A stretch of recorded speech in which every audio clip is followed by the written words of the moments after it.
Item ಯಾವುದೇ ಇರಲಿ try ಮಾಡಿ ಆಚಿ ಚಿಕನ್ ಮಸಾಲಾ. ಚಿನ್ನಸ್ವಾಮಿಯಲ್ಲಿ ಹೈ ವೋಲ್ಟೇಜ್ ಕದನ ನಡೆಯಲಿದೆ. ಆರ್ಸಿಬಿ ವರ್ಸಸ್ LSG ಮಧ್ಯೆ ರೋಚಕ ಹಣಾಹಣಿ ಇದು. ಆರ್ಸಿಬಿಗೆ ತವರಿನಲ್ಲಿ ಹ್ಯಾಟ್ರಿಕ್ ಗೆಲುವಿನ ಗುರಿ ಇದೆ. 4ನೇ ಜಯದೊಂದಿಗೆ ಅಗ್ರಸ್ಥಾನಕ್ಕೆ ಆರ್ಸಿಬಿ ಏರುತ್ತಾ ಅನ್ನುವಂತಹ ಚರ್ಚೆಗಳೀಗ ಆಗ್ತಾ ಇದೆ. ಸತತ 5ನೇ ಬಾರಿ 200+ ಸ್ಕೋರ್ ಮೇಲೆ ಆರ್ಸಿಬಿ ಕಣ್ಣಿಟ್ಟಿದೆ. ಹಾಗಾಗಿ ಆ ಮ್ಯಾಚ್ ಅನ್ನ ನೋಡಬೇಕು, ಮ್ಯಾಚ್ ಕಣ್ತುಂಬಿಸಿಕೊಳ್ಬೇಕು ಅಂತ ಹೇಳಿ ಸಾಕಷ್ಟು ಅಭಿಮಾನಿಗಳು ಈಗಾಗಲೇ ಸ್ಟೇಡಿಯಂನತ್ತ ಬಂದಿದ್ದಾರೆ. ಆರ್ಸಿಬಿ ಫ್ಯಾನ್ಸ್ ಸ್ಟೇಡಿಯಂನತ್ತ ಎಂಟ್ರಿ ಕೊಟ್ಟಿದ್ದಾರೆ. ಪಂದ್ಯ ವೀಕ್ಷಣೆಗಾಗಿ ಈಗ ಅಭಿಮಾನಿಗಳು ಆಗಮಿಸ್ತಾ ಇದ್ದಾರೆ. ಈ ಸಲ IPLನಲ್ಲಿ ತನ್ನ ತವರು ಚಿನ್ನಸ್ವಾಮಿ ಕ್ರೀಡಾಂಗಣದಲ್ಲಿ ಹ್ಯಾಟ್ರಿಕ್ ಗೆಲುವಿನ ನಿರೀಕ್ಷೆಯಲ್ಲಿರುವಂತಹ ಹಾಲಿ champion RCB Lucknow Super Giants ವಿರುದ್ಧ ಕಣಕ್ಕೆ ಇಳಿಯಲಿದೆ. ಇದರಲ್ಲಿ ಗೆದ್ದು ಅಂಕಪಟ್ಟಿಯಲ್ಲಿ ಅಗ್ರಸ್ಥಾನಕ್ಕೆ ಇರೋದು ಆರ್ಸಿಬಿಯ ಪ್ರಮುಖ ಗುರಿಯಾಗಿದೆ. ಹಾಗೆ ಎಲ್ಲ ವಿಭಾಗದಲ್ಲೂ ಕೂಡ ಬಲಿಷ್ಠವಾಗಿದೆ ಆರ್ಸಿಬಿ ತಂಡ. ಈ ಬಾರಿ ಆಡಿರುವಂತಹ 4 ಪಂದ್ಯಗಳ ಪೈಕಿ 3 ಮ್ಯಾಚ್ನಲ್ಲಿ ಗೆದ್ದಿದೆ. ಚಿನ್ನಸ್ವಾಮಿಯಲ್ಲಿ ಸನ್ರೈಸರ್ಸ್ CSK ವಿರುದ್ಧ ಜಯಗಳಿಸಿರುವಂತಹ ತಂಡ ಮುಂಬೈಯನ್ನ ವಾಂಖೇಡೆಯಲ್ಲಿ ಮಣಿಸಿತ್ತು. ಇನ್ನು ಈಗ ಲಕ್ನೋಗೆ ಆಘಾತವನ್ನ ನೀಡೋದಕ್ಕೆ ವೇಚು ಮಾಡ್ತಾ ಇದೆ. ಅತ್ತ ಲಕ್ನೋ ಅಸ್ಥಿರ ಆಟವಾಡ್ತಾ ಇದ್ದು 4ರ ಪೈಕಿ 2ರಲ್ಲಿ ಮಾತ್ರ ಗೆದ್ದಿದೆ. ಹಾಗಾಗಿ ಹೈ ವೋಲ್ಟೇಜ್ ಕದನ ಚಿನ್ನಸ್ವಾಮಿಯಲ್ಲಿ ಇನ್ನೇನು ಕೆಲವೇ ಕ್ಷಣದಲ್ಲಿ ಆರಂಭ ಆಗತ್ತೆ. ಒಂದು ರೀತಿ ರೋಚಕ ಹಣಾಹಣಿ ಇದು. ಇನ್ನು ಆರ್ಸಿಬಿ ಬ್ಯಾಟರ್ಗಳು ಟೂರ್ನಿಯಲ್ಲಿ ಅಬ್ಬರಿಸ್ತಾ ಇದ್ದಾರೆ. ದೇವದತ್ತ ಪಡಿಕ್ಕಲ್, ಟಿಮ್ ಡೇವಿಡ್, ಹಾಗೆ ನಾಯಕ ರಜತ್ ಪಟಿದಾರ್, ಸಾಲ್ಟ್, ವಿರಾಟ್ ಕೊಹ್ಲಿ ಅಮೋಘ ಲಯದಲ್ಲಿದ್ದಾರೆ. ಹಾಗೆ ಈ 5 ಜನ ಬ್ಯಾಟರ್ಗಳು 4 ಪಂದ್ಯಗಳಲ್ಲಿ ಒಟ್ಟು 52 ಸಿಕ್ಸಸ್ ಸಿಡಿಸಿದ್ದು ಉಳಿದೆಲ್ಲ ತಂಡಗಳಿಗಿಂತಲೂ ಕೂಡ ಜಾಸ್ತಿ. ಹೀಗಾಗಿ ಲಕ್ನೋ ಬೌಲರ್ಗಳನ್ನ ಬೆವರಿಳಿಸುವಂತಹ ಕಾತುರದಲ್ಲಿ ಇದ್ದಾರೆ. 4ನೇ ಜಯದೊಂದಿಗೆ ಆರ್ಸಿಬಿ ಈಗ ಅಗ್ರಸ್ಥಾನಕ್ಕೆ ಏರುತ್ತಾ ಅನ್ನೋದನ್ನ ಕಾದು ನೋಡಬೇಕಿದೆ. ಹಾಗೆ ಆರ್ಸಿಬಿ ಟಾಸ್ ಗೆದ್ದು ಈಗ ಬೌಲಿಂಗ್ ಅನ್ನ ಆಯ್ಕೆ ಮಾಡಿಕೊಂಡಿದೆ. 4ನೇ ಜಯದೊಂದಿಗೆ ಹಾಗಾದ್ರೆ ಆರ್ಸಿಬಿ ಅಗ್ರಸ್ಥಾನಕ್ಕೆ ಏರುತ್ತಾ ಹೇಗೆ ಆಟ ಆಡುತ್ತೆ ಅನ್ನೋದನ್ನ ಕಾದು ನೋಡಬೇಕಿದೆ. ಸತತ 5ನೇ ಬಾರಿ 200ಕ್ಕೂ ಅಧಿಕ ಸ್ಕೋರ್ಗಳ ಮೇಲೆ ಒಂದು ಕಡೆ ಆರ್ಸಿಬಿ ಈಗ ಕಣ್ಣಿಟ್ಟಿದೆ. ಮೊದಲನೆಯ ದೃಶ್ಯದಲ್ಲಿ ನೀವು ಗಮನಿಸ್ತಾ ಇರಬಹುದು. ಇನ್ನು ಚಿನ್ನಸ್ವಾಮಿ ಸ್ಟೇಡಿಯಂನತ್ತ ಸಾಕಷ್ಟು ಜನ ಬರ್ತಾ ಇದ್ದಾರೆ. ಜೊತೆಗೆ ಸಿಬ್ಬಂದಿಗಳು ಕೂಡ ಭದ್ರತೆಯನ್ನ ಒದಗಿಸಲಾಗಿದೆ. ಬೇಕಾಗಿರುವಂತಹ ಸೆಕ್ಯೂರಿಟಿ ಏನಿದೆ ಅದೆಲ್ಲ ವ್ಯವಸ್ಥೆಯನ್ನ ಮಾಡಲಾಗಿದೆ. ಸತತ 5ನೇ ಬಾರಿ 200ಕ್ಕೂ ಹೆಚ್ಚು ಸ್ಕೋರ್ಗಳ ಮೇಲೆ ಆರ್ಸಿಬಿ ಕಣ್ಣಿಟ್ಟಿರೋದ್ರಿಂದಾಗಿ ಆರ್ಸಿಬಿ ಅಭಿಮಾನಿಗಳು ಕೂಡ ಗೆಲ್ಲತ್ತೆ ಅನ್ನುವಂತಹ ನಿರೀಕ್ಷೆಯಲ್ಲಿದ್ದಾರೆ. IPLನಲ್ಲಿ ತನ್ನ ತವರು ಚಿನ್ನಸ್ವಾಮಿ ಕ್ರೀಡಾಂಗಣದಲ್ಲಿ ಹ್ಯಾಟ್ರಿಕ್ ಗೆಲುವಿನ ನಿರೀಕ್ಷೆಯಲ್ಲಿ ಒಂದು ಕಡೆ ಆರ್ಸಿಬಿ ಇದೆ, ಇನ್ನೊಂದು ಕಡೆ LSGಯೂ ಕೂಡ ಗೆಲುವಿನ ವಿಶ್ವಾಸದಲ್ಲಿ ಇದೆ. ಚಿನ್ನಸ್ವಾಮಿಯಲ್ಲಿ ನಡೀತಾ ಇರುವಂತಹ ಹೈ ವೋಲ್ಟೇಜ್ ಪಂದ್ಯ ಇದು. ತವರಿನಲ್ಲಿ ಹ್ಯಾಟ್ರಿಕ್ ಗೆಲುವಿನ ಮೇಲೆ ಆರ್ಸಿಬಿ ಕಣ್ಣಿಟ್ಟಿದೆ.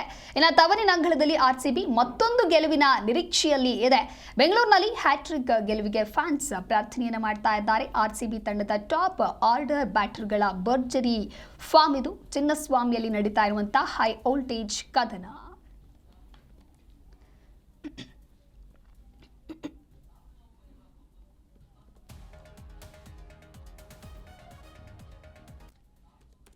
ಟೈಮ್ ಬರ್ತಾ ಇದೀನಿ. Very excited.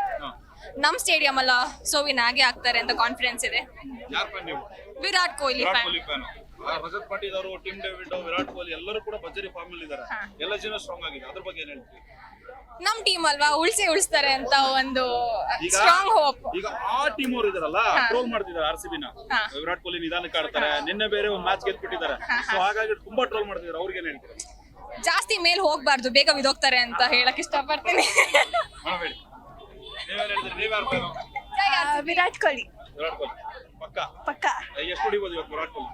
ಸೆಂಚುರಿ ಹೊಡಿತಾರೆ. ಓಕೆ, ಎಲ್ಲರೂ ಒಂದ್ಸರಿ ಚೀರ್ ಮಾಡಿ ಜೋರಾಗಿ. ಜೈ ಆರ್ಸಿಬಿ. ಈ ಕುರಿತು ಮತ್ತಷ್ಟು ಮಾಹಿತಿಯನ್ನು ನೀಡ್ತಾರೆ ನಮ್ಮ ಪ್ರತಿನಿಧಿ. ಇನ್ನು ಆರ್ಸಿಬಿ LSG ಮಧ್ಯೆ ರೋಚಕವಾದಂತಹ ಹಣಾಹಣಿ ಇದೆ. ಇದಕ್ಕೆ ಸಂಬಂಧಪಟ್ಟಂತೆ ಮತ್ತಷ್ಟು ಮಾಹಿತಿಯನ್ನು ನೀಡ್ತಾರೆ ನಮ್ಮ ಪ್ರತಿನಿಧಿ ಮಲ್ಲಿಕಾರ್ಜುನ್ ಪಾಟೀಲ್ ದೂರವಾಣಿ ಸಂಪರ್ಕದಲ್ಲಿ. ಪಾಟೀಲ್, ಆರ್ಸಿಬಿ ಹಾಗೆ LSG ಮಧ್ಯೆ ಒಂದು ರೀತಿ ರೋಚಕ ಹಣಾಹಣಿ ಇದು. ಇನ್ನು ಆರ್ಸಿಬಿ ಅಂತ ಬಂದಾಗ ಎಲ್ಲ ವಿಭಾಗದಲ್ಲೂ ಕೂಡ ಬಹಳಷ್ಟು ಸ್ಟ್ರಾಂಗ್ ಇದ್ದಾರೆ. ಈಗಾಗಲೇ 4 ಮ್ಯಾಚ್ ಅಲ್ಲಿ 3 ಗೆದ್ದಿದ್ದಾರೆ. ಸೊ ಇವತ್ತಿನ ಮ್ಯಾಚ್ ಏನಾಗಬಹುದು? ಖಂಡಿತ ದಿವ್ಯದಾಸ್, ಇವತ್ತು ಒಂದು ಹೈ ವೋಲ್ಟೇಜ್ ಮ್ಯಾಚ್. ಈಗ ತವರಿನಂಗಳದಲ್ಲಿ 3ನೇ ಅಂದ್ರೆ ಹ್ಯಾಟ್ರಿಕ್ ಗೆಲುವಿನ ನಿರೀಕ್ಷೆಯಲ್ಲಿ ಈಗ RCB ಇದೆ. ಅಷ್ಟೇ ಬಲಾಢ್ಯವಾಗಿ ಬ್ಯಾಟಿಂಗ್ ಪಡೆಯನ್ನ ಹೊಂದಿದೆ. ಈಗಾಗಲೇ ಟಾಸ್ ಗೆದ್ದಿರುವಂತಹ RCB ನಾಯಕ ಬೌಲಿಂಗ್ ಅನ್ನ ಆಯ್ಕೆ ಮಾಡಿಕೊಂಡಿದ್ದಾರೆ. ತಂಡದಲ್ಲಿ ಕೇವಲ ಒಂದೇ ಒಂದು ಚೇಂಜಸ್ ನ ಮಾಡಿರೋದು. ಡಫಿ ಬದಲಾಗಿ ಹ್ಯಾಜಲ್ವುಡ್ ಎಂಟ್ರಿ ಕೊಟ್ಟಿದ್ದಾರೆ. ಈ ಒಂದು ಬಾಲಿಂಗ್ ನಲ್ಲಿ ಚೇಂಜಸ್ ಖಂಡಿತವಾಗ್ಲೂ ನಮ್ಮ RCB ತಂಡಕ್ಕೆ ದೊಡ್ಡ ಲಾಭವನ್ನ ತಂದ್ಕೊಡುತ್ತೆ. ಯಾಕೆಂದ್ರೆ ಹ್ಯಾಸಲ್ವುಡ್ ಯಾವ ರೀತಿಯಾಗಿ ಪರಿಣಾಮಕಾರಿಯಾಗಿ ಬೌಲಿಂಗ್ ಮಾಡ್ತಾರೆ ಅಂತ ಹೇಳಿ ಹಿಂದಿನ ಸೀಸನ್ ನಲ್ಲೂ ನಾವು ನೋಡಿದೀವಿ.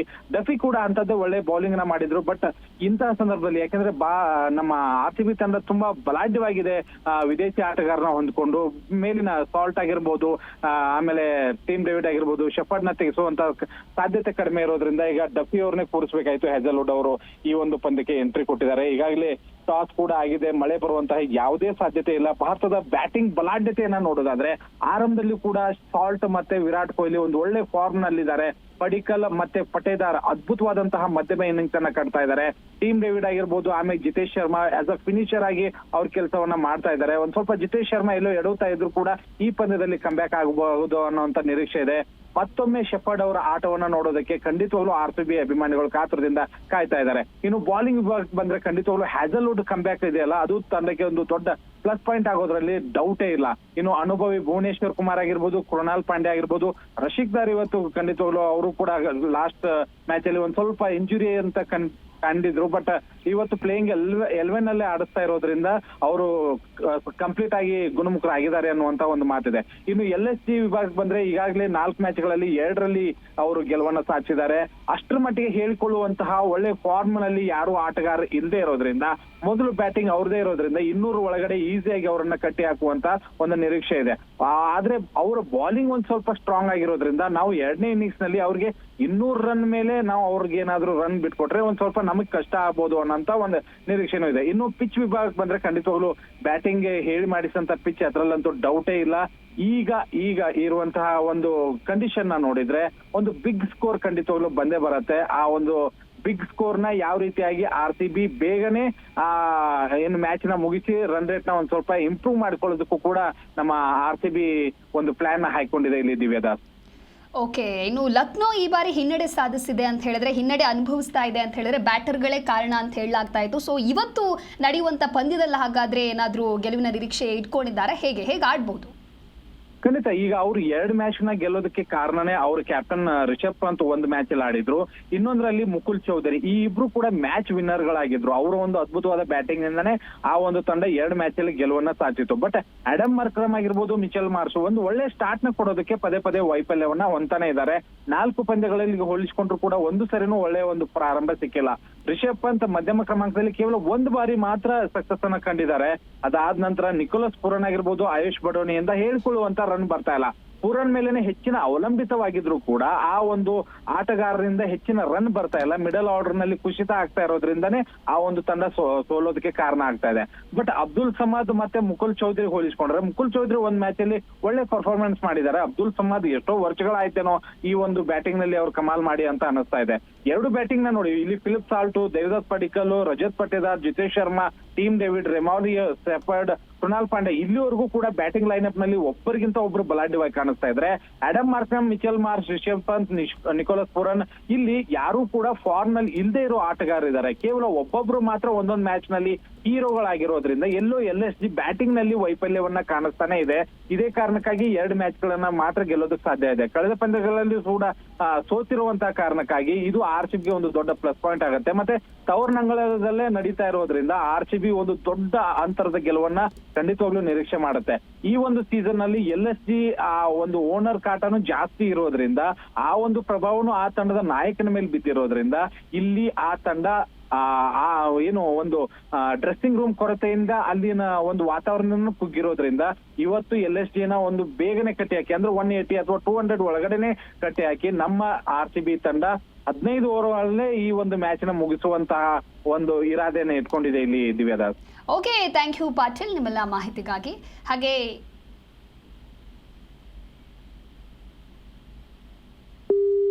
ಚಿನ್ನಸ್ವಾಮಿಯಲ್ಲಿ ಹೈ ವೋಲ್ಟೇಜ್ ಕದನ ನಡೀತಾ ಇರೋದ್ರಿಂದಾಗಿ ಈಗಾಗಲೇ RCB ಅಭಿಮಾನಿಗಳು ಕೂಡ ಸ್ಟೇಡಿಯಂನತ್ತ ಬಂದಿದ್ದಾರೆ. ಈ ಕುರಿತಂತೆ ನಮ್ಮ ಪ್ರತಿನಿಧಿ ವಿಶ್ವನಾಥ್ ಪ್ರತ್ಯಕ್ಷ ವರದಿಯನ್ನು ನೀಡುತ್ತಾರೆ, ಬನ್ನಿ ನೋಡೋಣ.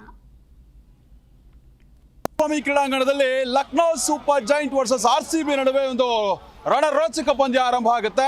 ಹೀಗಾಗಿ ಪೊಲೀಸ್ ಇಲಾಖೆಯಿಂದಲೂ ಕೂಡ ಭರ್ಜರಿಯಾದಂತಹ ಸಿದ್ಧತೆಗಳನ್ನು ಮಾಡಿಕೊಳ್ಳಲಾಗಿರುವಂಥದ್ದು ಮತ್ತು ಟ್ರಾಫಿಕ್ ಪೊಲೀಸರು, ಲ್ಯಾಂಡ್ ಆರ್ಡರ್ ಪೊಲೀಸರಾಗಿರ್ಬೋದು ಮತ್ತು ಬೇರೆ ಬೇರೆ ಪೊಲೀಸರನ್ನು ಕೂಡ CCB ಪೊಲೀಸರಾದಿಯಾಗಿ ಎಲ್ಲರೂ ಕೂಡ ಇಲ್ಲಿ ಕರ್ತವ್ಯವನ್ನು ನಿರ್ವಹಿಸ್ತಾರೆ. ಸದ್ಯಕ್ಕೆ ನಾನು ಆ ಗೇಟ್ ನಂಬರ್ 10 ಬಳಿ ಇದ್ದೀನಿ. ಯಾವ ರೀತಿಯಾಗಿ ಪೊಲೀಸ್ ಅಧಿಕಾರಿಗಳು ಇಲ್ಲಿ ಸಿದ್ಧತೆಯನ್ನ ನಡೆಸ್ಕೊಂಡಿದ್ದಾರೆ ಅಂತ ಎಕ್ಸ್ಪ್ಲೇನ್ ಮಾಡ್ತಾ ಹೋಗ್ತೀನಿ. ಮೊದಲನೇದಾಗಿ ಟ್ರಾಫಿಕ್ ವ್ಯವಸ್ಥೆಯನ್ನ ಅಂತಂದ್ರೆ ಎಲ್ಲ ಪಂದ್ಯಗಳು ಅಂದ್ರೆ ಕಳೆದ ವರ್ಷ ಇದುವರೆಗೂ ಕೂಡ ನಡೆದಂತಹ ಟೂರ್ನಿಯ ಸಂದರ್ಭದಲ್ಲಿ ಸಾಕಷ್ಟು ಟ್ರಾಫಿಕ್ ಜಾಮ್ ಆಗ್ತಾ ಇತ್ತು.